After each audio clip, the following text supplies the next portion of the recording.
అలాగే ఐన్స్టైన్ ఇల్లు ఇంకా అలాగే ఉంది, అపార్ట్మెంట్ ఇక్కడ మన జెనీవా. సో ఒక్కొక్క నగరంకి వెళ్తే కొంతమంది రచయితలు, అలాగే మనకి నేను చెప్పింది ఏంటంటే మనం కూడా ఇక్కడ కూర్చొని రచయితలు చాలామంది ఉన్నారు ఇక్కడ. ఒక గుర్రం జాషువా గారు ఉంది, గుర్రం జాషువా గారి ఇల్లుని భద్రపరచడం. అలాగే విశ్వనాథ్ సత్యనారాయణ గారిని ఒక నాలాంటి ఒక ఇష్టం ఉన్న వాళ్ళు, ఒక పిహెచ్డి స్టూడెంట్స్ కానీ ఎవరైనా వెళ్ళి వాళ్ళ ఇంటికి వెళ్ళి అది చూస్తే, ఆ ప్లేస్ని టచ్ చేస్తే, ఒక భక్తుడు దేవుడి దగ్గరికి వెళ్తే, ఒక పూజ టెంపుల్కి వెళ్తే ఎలాంటి అనుభూతి పొందుతాడో, నిజంగా ఒక పుస్తక పఠనాన్ని పుస్తక ప్రేమికుడు కానీ, నిజంగా సాహిత్య అభిలాషి కానీ రచయితలు ఇళ్ళకి వెళ్ళి అవి దాన్ని ఒక టూరిజం లాగా చేయగలిగితే దాని నుంచి వచ్చే ప్రేరణ చాలా అద్భుతం. అందుకని అలాంటి కార్యక్రమం కూడా ఆంధ్రప్రదేశ్ ప్రభుత్వం తరఫున టూరిజం డెవలప్మెంట్ దాన్ని భాగస్వామ్యం చేశాం. గొప్ప మనకి సాహిత్యవేత్తలు, కళాకారులు ఇళ్ళకి మనం వెళ్ళి దాన్ని టెంపుల్కి ఎలా వెళ్తామో, లేదంటే జాషువా గారు ఇక్కడ కూర్చొని రాసేవాళ్ళు, విశ్వనాథ్ గారు ఇక్కడ కూర్చునేవాళ్ళు, ఇది మనకి చాలా ప్రేరణ ఇస్తుంది. అలాగే విజయ్ కుమార్ గారు చెప్తే లైబ్రరీస్ గురించి మాట్లాడుతూ ఉన్నారు. అసలు ఈరోజు ఇలాంటి వేదిక లేకపోతే నాకు ఎప్పటికీ కూడా వేదిక పేరున్న ఈ మహానుభావుల గురించి నాకు తెలిసిండేది కాదు. చదివేవాడినేమో కానీ నాకు ఎప్పుడు కళ్ళతో చూసే అవకాశం కలిగేది కాదు. సో అందుకని ఇలాంటి సాహితీవేత్తలందరూ కూర్చోవడానికి గ్రంథాలయాన్ని వేదికగా చేయాలి. చుట్టూ కల్చరల్ సెంటర్స్, లిటరీ సెంటర్స్ అవ్వాలి అంటే ఖచ్చితంగా దాన్ని పరిశీలిస్తాను. ఎందుకంటే దీన్ని ఒక ఉద్యమం లాగే చేయాలి. ఎందుకంటే మనం 2047లో ఒక అద్భుతమైన ప్రగతి చెందిన రాష్ట్రం అవ్వాలి అంటే మనం కూర్చొని జ్ఞానం ఉన్న సమాజం లేకపోతే, సాహిత్యం మీద ఒక బలమైన ఒక అవగాహన ఉన్న వ్యక్తి సమూహం లేకపోతే మనం ఏమి చేయలేం.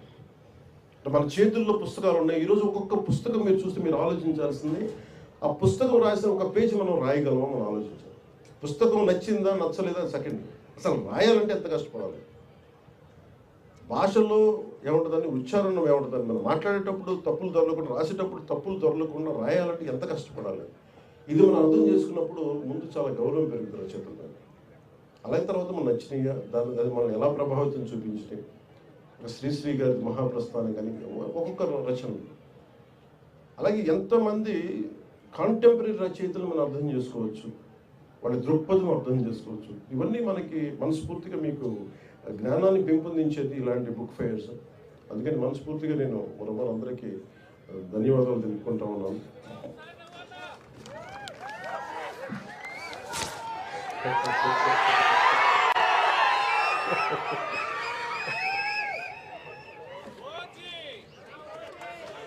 అంటే మీరు నాకు ప్రతిసారి మీరు ఓజీ కంటే కూడా మీరు శ్రీశ్రీ అంటే బాగుంది.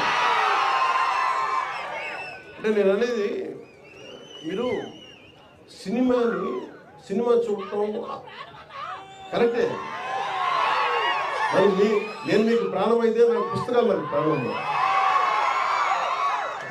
అంటే నేను మీకు ప్రాణం అయ్యే స్థాయికి నేను వచ్చానంటే నన్ను ప్రభావితం చేసిన ఈ పుస్తకాలు. అందువల్ల మీరు కూడా నేర్చుకోండి అని చెప్తాను, మీరు కూడా చదవండి అని చెప్తాను.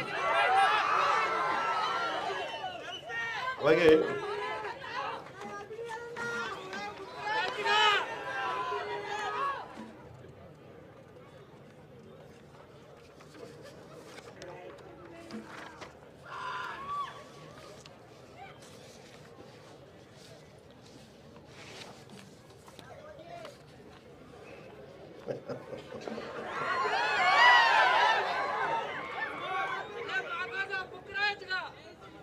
అంత జ్ఞానం ఉండి వాడికి నేను నా దగ్గర అర్థం చేసుకునే శక్తి ఉంది కానీ రాసేంత శక్తి లేదు. ఏదో స్పీచెస్ రాసుకోగలను, లేదంటే నా జర్నల్స్ రాసుకోగలను, కానీ ఒక పుస్తకం రాయాలంటే చాలా జీవితం చూడాలి. అలా నాకు సహకారం తీసుకొని రాయడం ఇష్టం. వస్తే రాస్తే సొంతగా రాస్తాం, లేదంటే అంటే యుద్ధం ఎప్పుడు ఒక్కలే చేయాలి. అక్షర యుద్ధం ఒక్కళ్ళ ఆలోచించే మొత్తం మదనం అక్కడి నుంచే రావాలి. భవిష్యత్తు మొత్తం భగవంతుడు మనకి విధి కనుక మనకి ఆశిస్తే మనం ఆ రోజు రాదు చూడు. కానీ నా కోరిక ఏంటంటే, సూర్యరాయేంద్ర నిఘంటువు పిఠాపురం మహారాజు గారు ఆయన రాశారు. ఆయన డబ్బులు ఇస్తే మన సూర్య 6 వాల్యూమ్స్ 7 వాల్యూమ్స్ సో సూర్యరాయేంద్ర నిఘంటువుని తిరిగి పునర్ముద్రణ జరగాలని నేను చాలా సంవత్సరాలుగా ప్రయత్నం చేస్తాను. మనోహర్ నాయుడు గారికి కూడా తెలుసు. దానికి కొంత డబ్బు ఇద్దామంటే ఏమైపోయింది, మళ్ళీ కూర్చొని కొత్త దాని ఎడిటోరియల్ టీం రావాలి, చాలామంది భాషా శాస్త్రవేత్తలు కావాలి. అందుకని వాటిని ఏం చేస్తున్నామంటే ఇప్పుడు మొన్న గౌరవ ముఖ్యమంత్రి చంద్రబాబు నాయుడు గారి దృష్టికి కూడా తీసుకెళ్ళాం మొన్న దీంట్లో.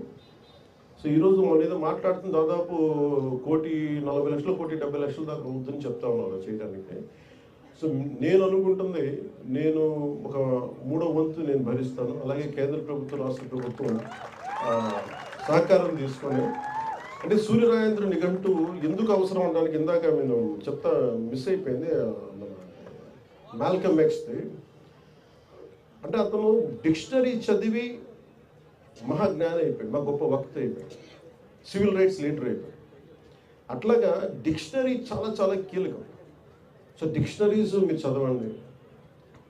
ఎందుకంటే మీకు నేను ఇవ్వగలిగేది నిజంగా మన చేతిని చాలాసార్లు అనుకుంటాను, నా పిల్లలు కూడా ఇదే చెప్తాను, రీడింగ్ మీరు ఒక అలవాటు చేసుకోండి. పుస్తక పఠనం అనేది నెక్స్ట్ జనరేషన్కి కానీ ఈ జనరేషన్కి కానీ.